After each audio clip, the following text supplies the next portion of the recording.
Hi guys, this is Juno and welcome back to another Summoners War video. This is going to be a Siege video, but I wasn't able to record this real time because I was on a trip to Hawaii. Due to that, I wasn't able to record anything, but I will be speaking to my fights because I did record it on my phone. And it was against very strong guilds. One was Ground Zero, the other one was Rebel Alliance, where Bento Pants is, and also Mystery Hunt, I believe. I'm not exactly sure, but I know strong members are there, strong players are there. So I was assuming that we were going to get third place, but surprisingly, we fought pretty well. And yeah, I'll show you guys the battles and talk to them and see how it goes.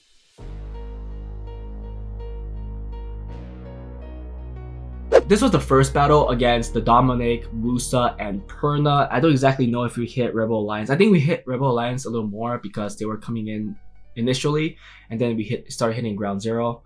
I can't really tell which one this is, but the opponent team is not that fast, right? Because usually you don't see a swift Musa, especially in this level. They're all in violent, Dominic violent, Perna violent. So in my mind, I was gonna snipe out the Dominic first and then kill the Perna twice. By killing the Perna, we get more stacks on the Odin, so he'll be able to get elemental advantage and also ignore defense, making it easier for us to kill the Perna the second time.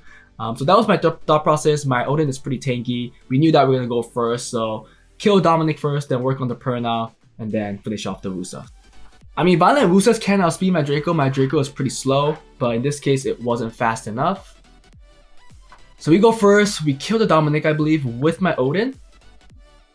Okay, I tried to. We didn't get attack buff, that's why. But there we got more stacks by killing the Dominic. We didn't get 5 stacks, so we still go for the Perna. Nobody procced. That was pretty sad. But as you can see, our Odin is taking those hits pretty well. We're getting some lucky procs. We're not critting though.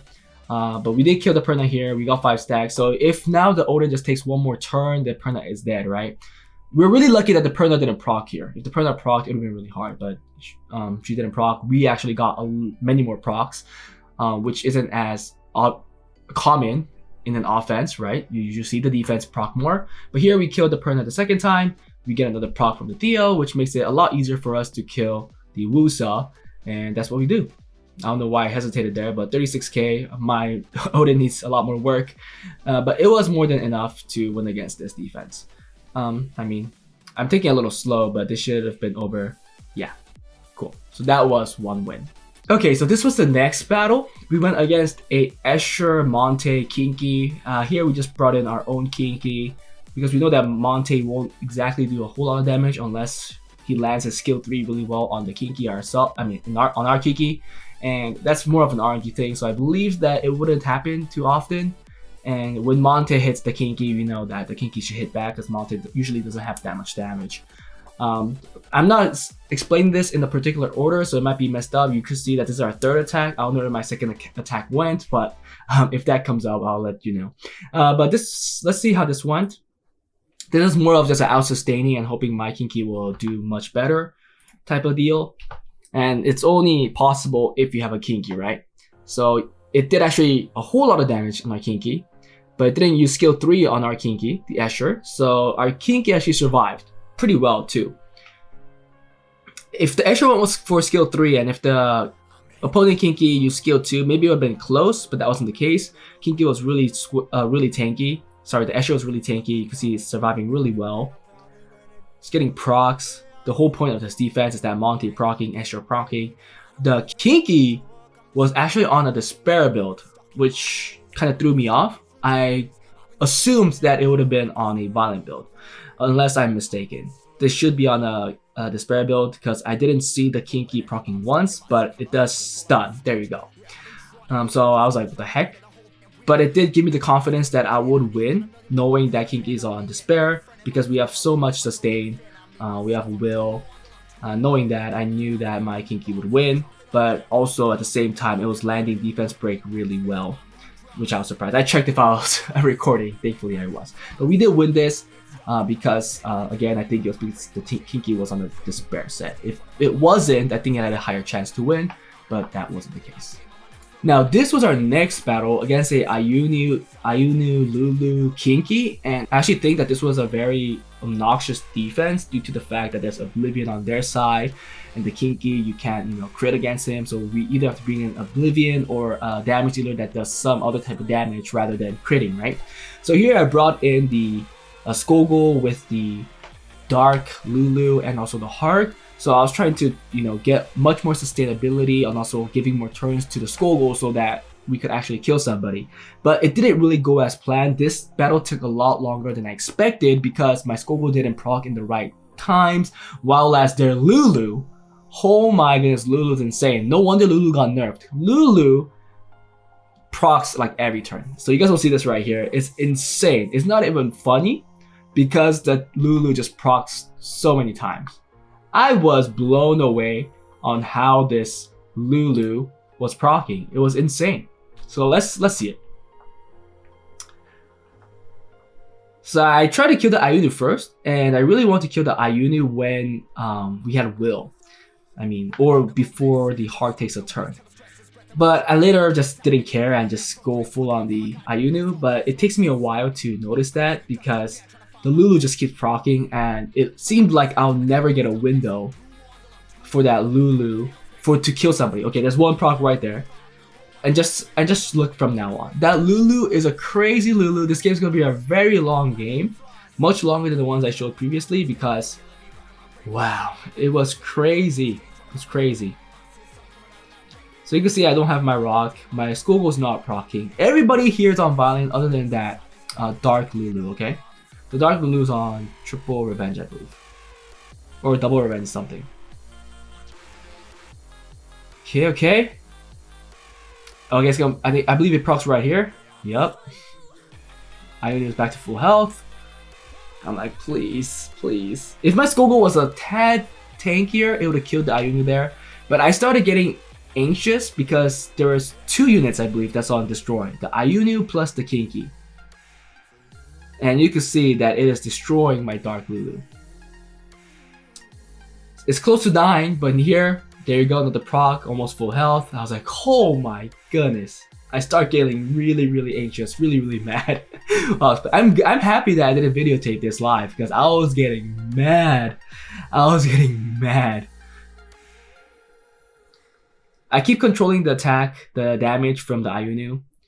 But that Kinky was landing the defense break really well. There you go, another proc, takes that Oblivion out. Or whatever it was. It's gonna take a long time, guys. It's gonna take a long time. That's a good. That was a proc that I didn't want because I knew I want the Skogul to get hit so that we could throw the rock again right after. See, we don't have the rock anymore because it procced right away. Now they're just gonna heal everything up because that Lulu is just a crazy Lulu. Look at that, full health.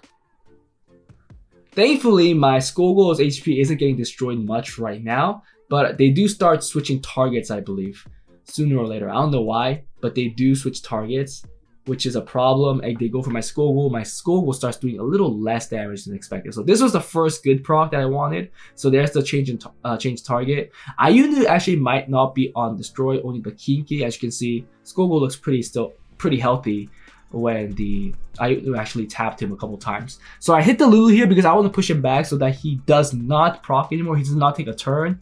But it's just not enough. There you go, full health. Now I'm happy here that the Skogul didn't proc. Now I'm like, yes, you're hitting the Skogul. So we just got rid of 1 turn. So it's a lot easier for us to connect our rock. There you go. And the change of target. So now it's destroying my Skogul's HP, meaning we're gonna do less damage here. I'm like, freak, I lost. I need a proc right here. But it didn't. And then that Lulu just heals everybody again. Okay, the change in target. But it does look like Kinky was the only one on destroy. Because Ayunu is not destroying any HP. If anybody remembers the start of the battle, was that only on Will? Maybe, I'm not exactly sure. There you go. No proc. And when that Lulu takes a turn, look at this. Lulu's gonna take a turn. Oh, we threw the rock. That's first proc, I think, from my Rakuni. There you go, 1 proc, 2 proc. 1 turn and then a proc. rock. We're getting close. If Raccoon procs, then we could give the Skullgirl a turn right away, but you could see like that, the Lulu just procs and makes them full health again. So I thought I was gonna lose, but I was able to kill the Ione here. So I did have a window right now. I had a window right now. If I get to kill the Ione one more time in, I believe, 2 turns, I would win. So I was hoping for the best because Skullgirl is getting destroyed. This was my only chance. I need to proc right here, and we did. That was the winner for me. If that didn't happen, I would have lost. I would have definitely lost because you could see that it's not the Cha-Cha. I think his name is the Cha-Cha. But if Cha-Cha kept getting destroyed, eventually it would have died because defense break was landing consistently. Man, that was a stressful battle. Stressful battle. So we go into this defense again. It was a tower full of these with a very common offense that everybody uses with the Water Frankenstein and the Wind Pumpkin. And this one worked a lot better. It was much safer. Much safer. So I am debating if I should make more of these. I don't really like making too many dupes. And I do think that later on, Comptour should implement a rule where we can't use dupes. Some might think it's stupid, I know. But it's just, if you can make multiple of these and just switch around runes, then it just makes it so easy. Or at least make it at least make it so that you can't switch around runes. Yeah, it's gonna be suck. You have to give us much more rune space and stuff, but I think that would be fair. Because this offense made it just so easy to win against this. You can see my pumpkin does decent damage. My Frankenstein also does decent damage. Not the best, but it does decent damage. Which was more than enough to kill that Ione quickly. We're lucky that the Oblivion didn't land there. I remember the comment to continuously use skill 2 on the pumpkin, so that's what I did. So there was a window here where Lulu got defense broken, so I was kind of scared.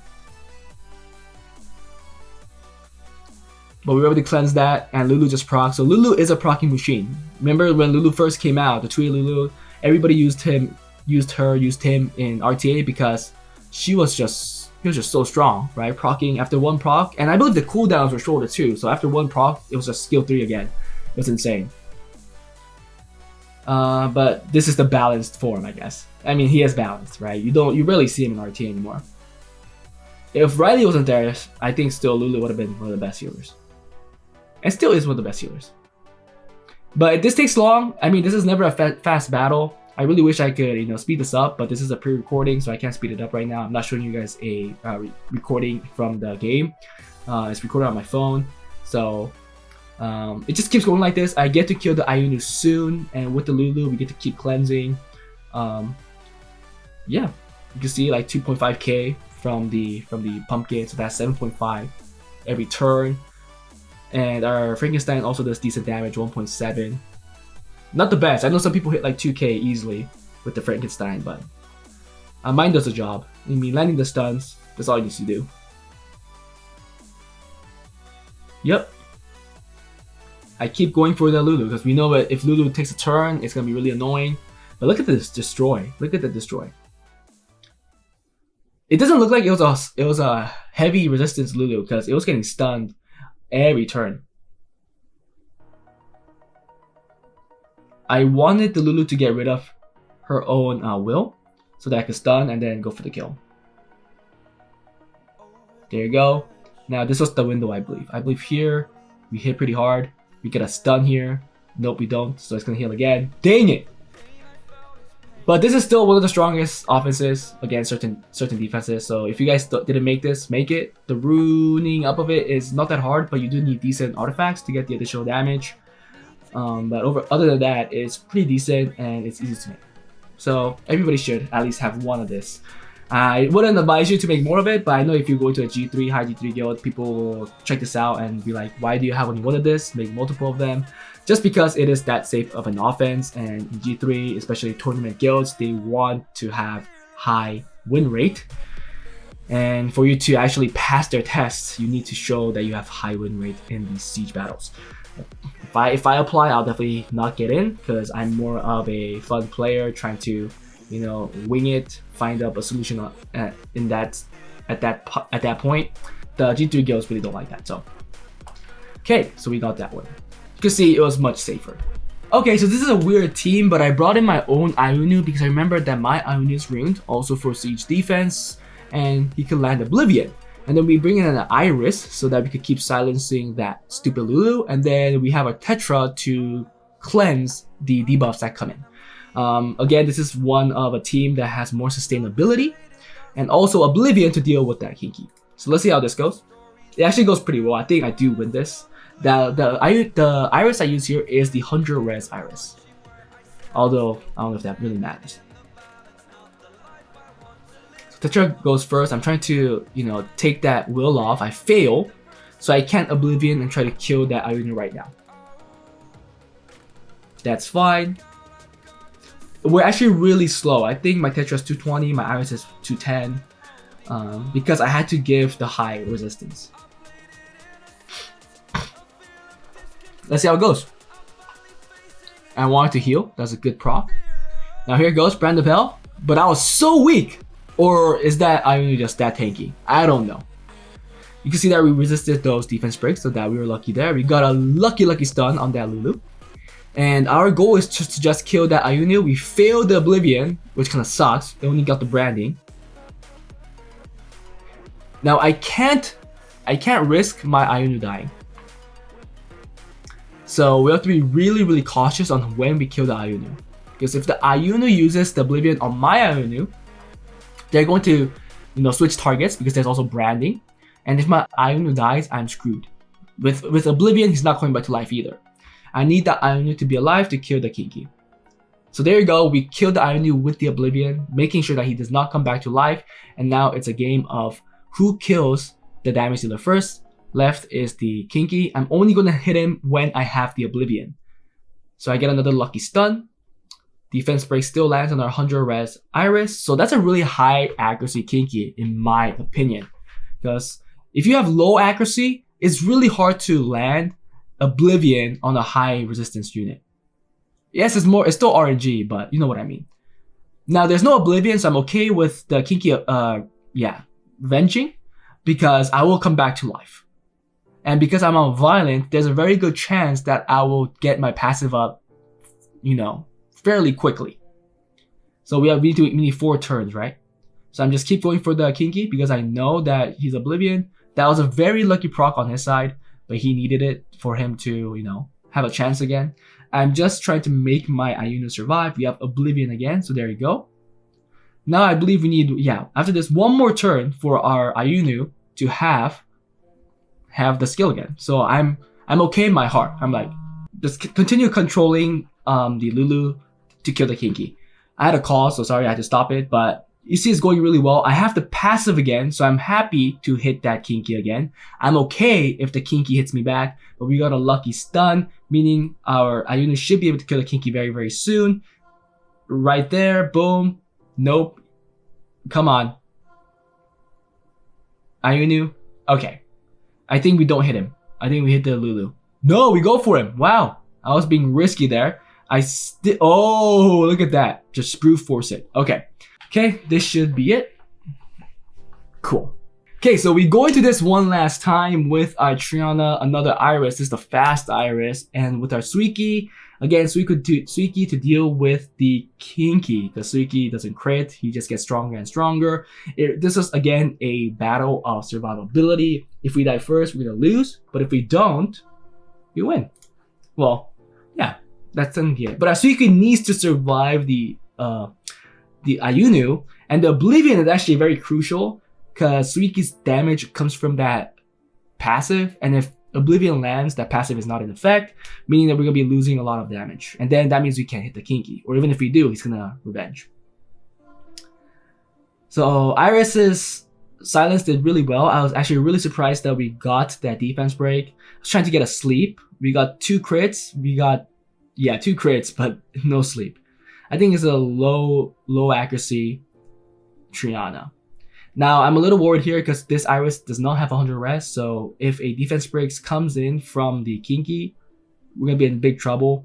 And we did get very lucky procs from our Sweety in the beginning. I wanted to kill right here, but I think he procs out of this. Oh, never mind. we got a lucky revenge to kill off the LULU really quickly, which gave me an edge in this fight.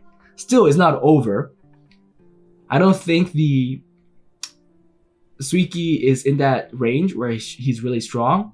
So right now I'm going to use this, but I still don't do enough damage. Kinky and the Ionu both hit the Sweety. Look at that damage, holy cow. Boom, the Oblivion comes in. This is where I was really scared.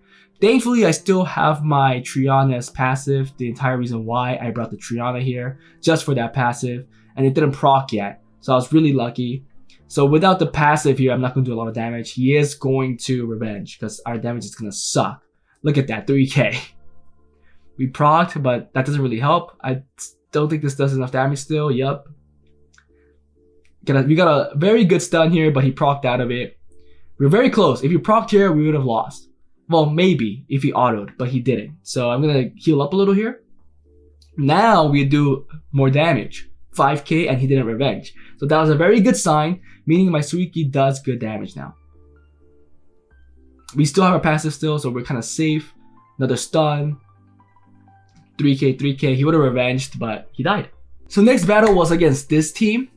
It was a very scary team because of that Shazam, because it does give revenge buff to everybody, and you know Theo could be a problem. However, with the Leo in the field, Theo does not do damage based off of speed, so it does a little less damage, or it could be a lot depending on how it's built. If it's just a high attack, low speed Theo, then it could still do a lot of damage, which it could probably be on most cases. But some Theos are pretty fast to do the explosive damage with the speed, because I do think that multiplier is a little higher.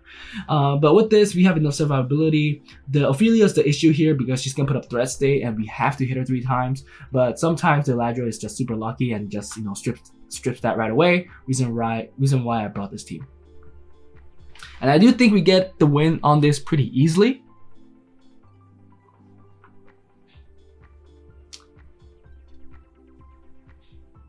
There you go, the threat state. It's all good. I hit her once, I believe. I don't use my skill 2 here.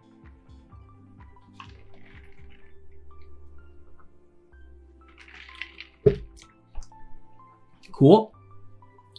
Now here is that buff, and we got glancing, so I don't switch here. We can't risk it.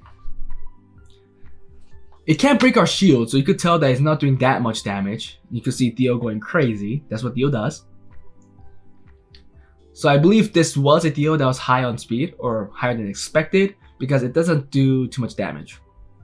That stun was lucky. We got a good proc. We did not get rid of that threat state, so we have to use another attack there.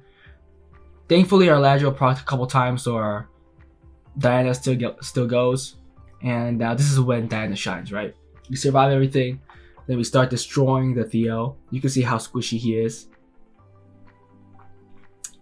And I think after the Theo dies, there isn't much of a threat since we just keep stripping that revenge buff. There's just no explosive damage to kill anybody in our team. I switch away. I didn't care at this point, because we had the revive. It's gonna go for a Diana, and thankfully we did crit enough to gain a turn.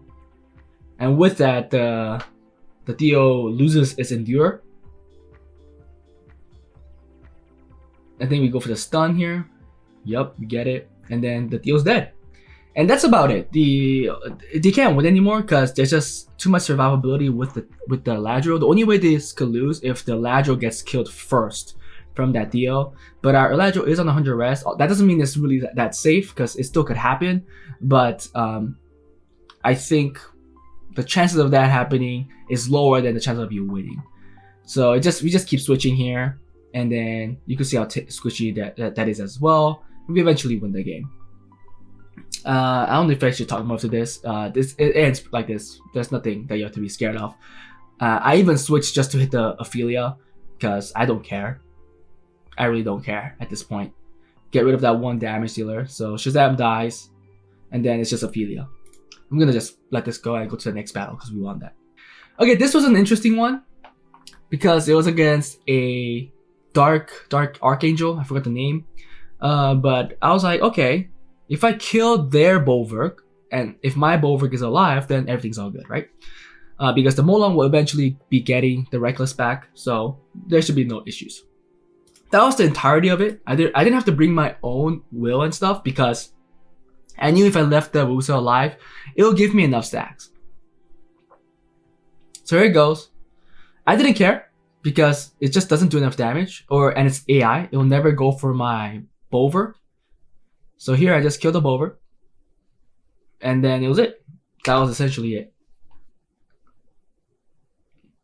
My Molong does get low though, that the Dark Archangel starts going for it. Look at this. Wakes up and the Dark Angel. Look at that, look at that. So I was like, holy crap, we're in trouble. So I did go for the heal here, even without 5 stacks. As you can see, as we got enough health, the Archangel goes back for my Halfist. And Halfist takes care of this pretty well. We get 5 stacks right here.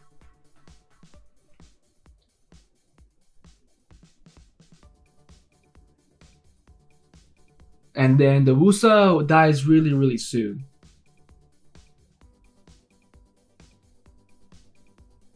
It procs here. Yep. I do believe it gets a skill through you one more time because we couldn't kill it. Right here, right? Oh, it didn't. But this gets stripped, so I got scared. Because it got stripped. It got stripped right away. I was like, shoot, I have 100 res, but it got stripped. And I believe the Musa still takes a turn. Let's see. I go for the heal maybe? No, I don't. I save it because I know that the Musa has it. I use Reckless here though, so the Musa is gone. And I was like, we should be able to win this.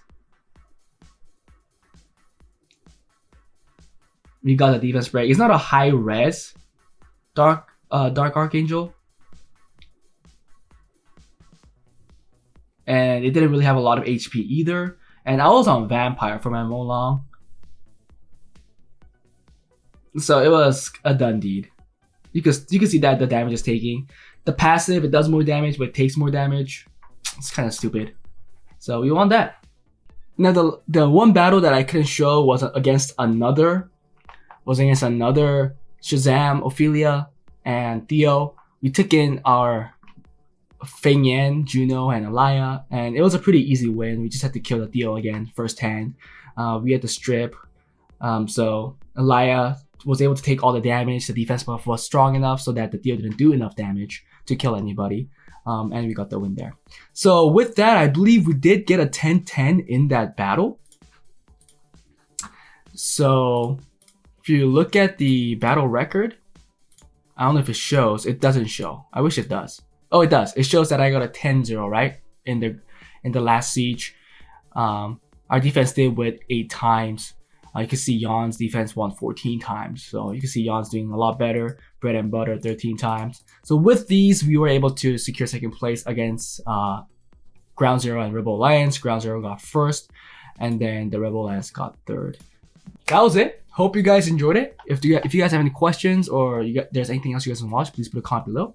Also, if you guys want to watch more content or get an account review, please join my Patreon because all my Patreon gets account reviews, and there is more content there, like full videos of RTA, so on and so forth. And finally, if you want to know about my account improvement stuff, please join my Discord because all the information is there. But that was it, and I'll see you guys next time. Bye.